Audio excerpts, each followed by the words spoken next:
The Australian Hitchcock strikes again. Richard Franklin delivers a film that is basically Rear Window in a truck. The performances are great and the suspense is strong. Jamie Lee Curtis appeared in this film during her horror period of the late 70s and early 80s. She was no doubt hired for this, as well as her Hitchcockian lineage due to her being the daughter of Psycho star Janet Leigh, of course. Stacy Keach plays the concerned/paranoid truck driver with a tendency to talk to himself, as well as his pet dingo. With nothing much to do but drive, his mind is hyper-observant to the details around him, much like Jimmy Stewart's wheelchair-bound character in Rear Window.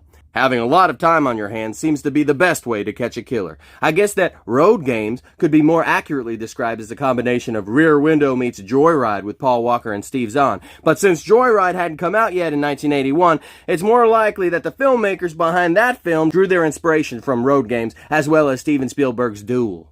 This is most certainly the film that got Richard Franklin the Psycho 2 directing gig. Between this and his late 70s telekinetic thriller Patrick, he had already been coined the Australian Hitchcock.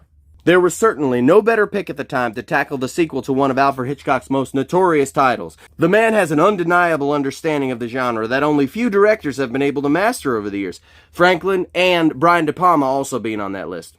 There are not many who can pull off such meticulously designed suspense sequences. It's a rare skill, really, but when you see it on display, it's unmistakable.